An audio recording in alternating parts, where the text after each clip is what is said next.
I didn't lose my children in a moment of chaos. There was no shouting, no police at my door, no dramatic scene where everything collapsed at once. I lost them slowly, politely, legally.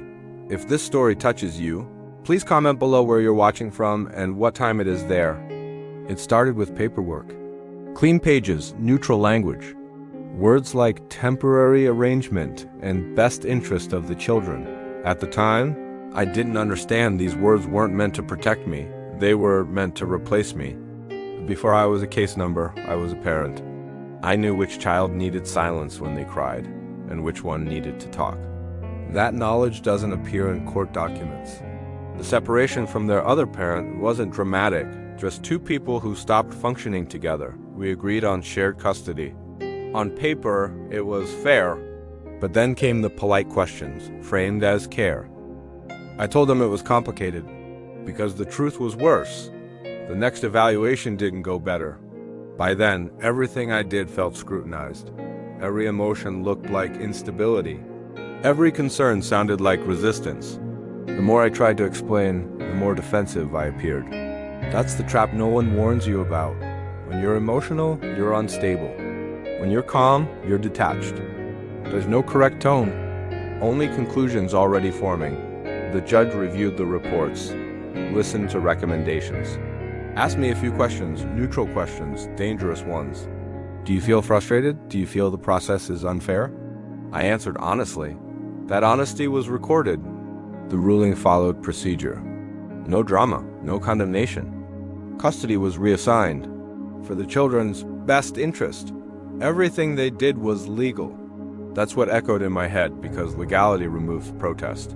You can't scream at correctness. I became a visitor in my children's lives. A scheduled presence. Time limited. Observed. I had to prove myself worthy of moments that used to be automatic.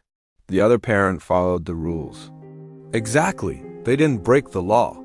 They didn't manipulate evidence. They simply complied better. My children changed. Not suddenly, gradually. They became quieter with me, more careful. As if affection itself needed approval, I tried to appeal. I learned quickly what appeals require: money, time, legal expertise. I had already lost 2 of the 3. Friends told me to stay positive, to trust the system. They didn't understand that the system had already decided. Not maliciously, procedurally. Each court date felt less like a hearing and more like a formality. The outcome always leaned in the same direction: stability over attachment, control over connection. I watched my children grow through reports, through summaries, through filtered interactions. I missed moments that never return.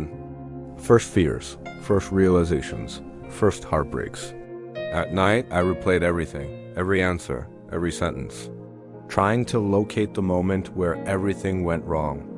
I never found it because nothing went wrong. That's the truth that hurts the most. Years passed. The arrangement solidified. Temporary became permanent. The law prefers stability, even when it stabilizes loss. I'm still their parent. Legally, biologically. Emotionally, it's complicated because distance changes things. And the system calls that progress. Sometimes people ask me what I did to lose my children. That question destroys me. Because the answer is simple: nothing illegal, nothing dramatic, nothing headline-worthy. I trusted the process. I cooperated. I told the truth. I followed the rules. And I lost my children. The judge wasn't cruel. The court wasn't broken. The law functioned as intended. That's the part no one wants to face. The system doesn't ask who loves most. It asks who appears safest on paper. And paper doesn't feel absence. I still see my children, sometimes in moments approved by people who don't know them like I do. I memorize those moments because I never know which one will be the last. Everything they did was legal, and I still lost my children. If you think stories like this should be told, you can support the channel by liking this video. If you want to keep watching, subscribe to the channel. A new episode every day. Cool doesn't always mean fair.